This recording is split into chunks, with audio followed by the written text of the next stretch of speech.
Hey, this is Artie Astor with B Sharp and C. So, what do I want you to B Sharp and C today? I want you to B Sharp and C Poor Man's Poison. Are they doing anything now? Are they doing anything now? These shows are very fluid. When I do these episodes, they're very fluid. I just kind of go through and whatever happens, happens. Here's their channel, Poor Man's Poison. Let me go to their channel actually. Videos, what have they done lately? All right, so their last video on their channel was posted 3 days ago. I'm sorry, 3 years ago. But I don't see the song here that I want to play for you guys. Let me search for Providence here.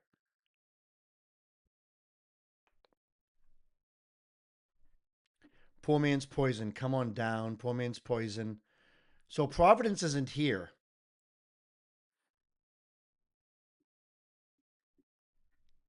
So let me just pull up another YouTube tab.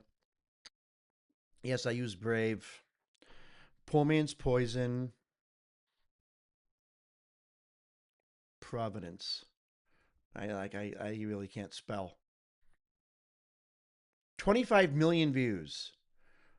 Oh, it is on their channel, Poor Man's Poison. Subscribed. All right, so it is there. Why didn't it come up when I typed it? Did I spell it? I probably did. All right, let's listen to this song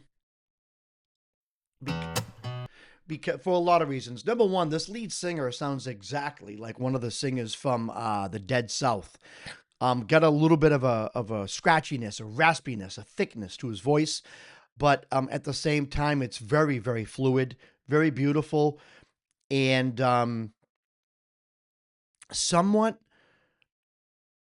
dreamy. And I know that makes like no sense at all, but if you listen to it, it's got a very fantastical feel to it, a very dreamy feel to it. It's a voice that you can feel that there's something behind. There's more to this voice than just the voice. But listen to the engineering of the song. Listen to the instrumentation of this song because it's just fantastic on so many levels. The engineering, the instrumentation. Um, there is a mandolin, and I believe the person who plays the mandolin is actually called a mandolinist. I could be wrong. But it's just fantastic. It's well engineered, it's well panned, and it's well separated. So you feel that it is its own entity in the song. And that to me is important. And that to me is something that is not new to engineering in 2026. That type of engineering existed back in the 60s and 70s. It really did. We have more tools today, we have more technology today. But let me tell you something, the idea of making an instrument sound separate so that it's part of the song, but it itself is its own entity. It itself has its own life. It's its own breathing thing, living, breathing thing. That concept of making an instrument sound like that has been around for decades. And it's something that you don't need crazy technology for. You need patience and you need a good ear, right? Listen to this song. Candlelights and empty souls quietly behind the doors are bleeding us just for fun. Men of power telling lies with shifty hands and thirsty eyes, and they can smell your fear like blood. Oh, my weary soul, we met your kind before. Set fire to a soul. And oh, sweet Providence, come save us from ourselves. Listen to that mandolin work. And what I think is really fantastic about it is that it's not super panned. A lot of people say, I want my instrumentation to sound good. I want it to stand out. So I'm going to put the mandolin way over here and the bass over here and the vocals maybe up the middle and the drums and bass up the middle, but then the organ is going to be way down here and I'm going to put the guitar over. You don't need to pan a lot in order to make your instruments stand out a lot. You know, what you can do is equalize, make sure that the highs and the lows don't meld together. So when you have an acoustic guitar and you have a mandolin, which usually share the same space as far as wavelength is concerned, um, you can make it sound different. And panning is a part of it, but you don't have to overpan in order to make your instruments stand out. This here is the mandolin standing out on for so many different reasons. It's the engineering, but it's also what the mandolinist is doing. They're doing things that are actually very adept, very different, very complex, just very uh nice, and it stands out. So listen to the mandolin as the song continues. To a soul, and oh, sweet Providence, come save us from ourselves, from hell. You hear that? He just goes down the scale. It might even be chromatically done. From hell in consequence.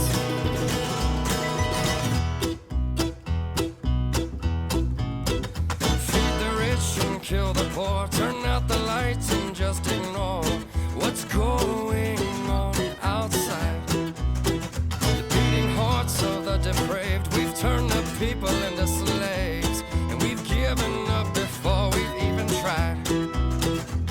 And oh, my weary soul, we met your kind before. Set fire to a soul.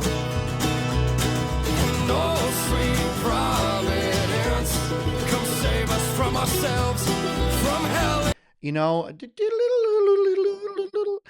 It might be I don't know what that is, but it's literally you're sliding down the scale, but you're also following the chord changes. It's just brilliant.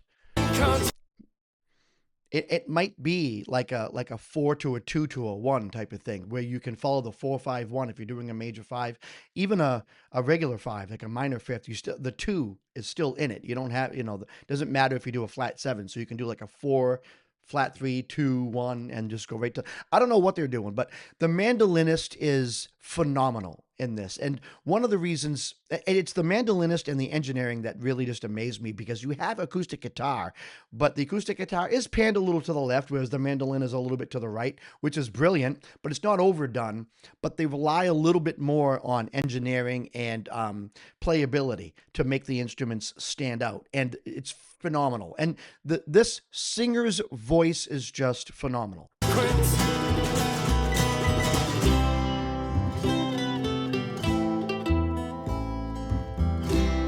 And I love how it's like slightly out of tune right there. I don't know if that's the bass.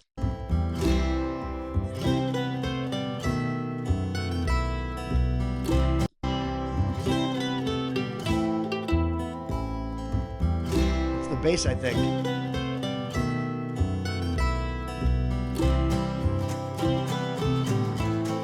But it adds to it. I don't know how to say how, but it does.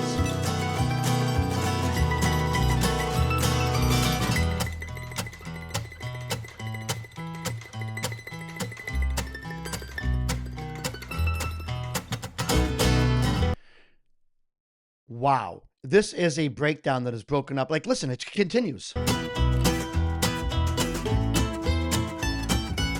So let's listen to this breakdown in its completion.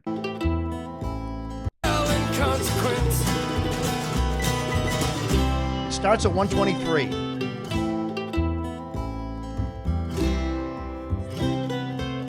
This is part 1. Now the percussion comes in. Now part 2.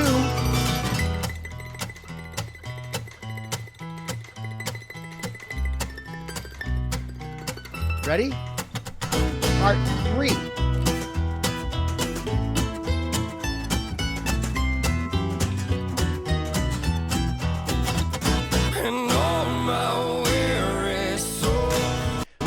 So that was about a 40-second interlude, but it was broken down into 3 parts and all pretty much driven by the mandolin.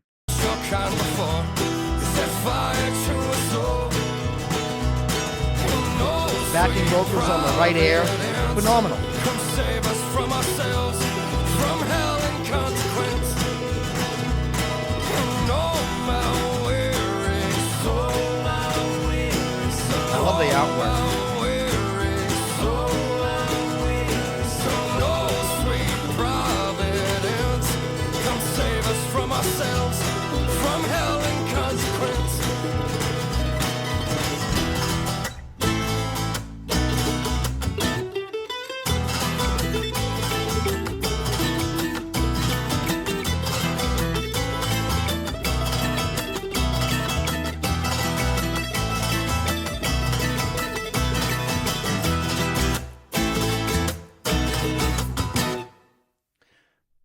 At one point I thought I heard two guitars and two mandolins. So, um, but that I mean, any you can do anything with a studio version. If you wanted to make it, 14 mandolin tracks, you could. It'll sound like crap, but you could.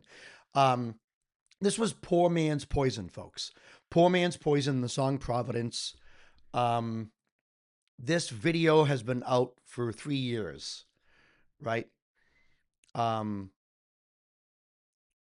I love what they do here too. Like just look at this.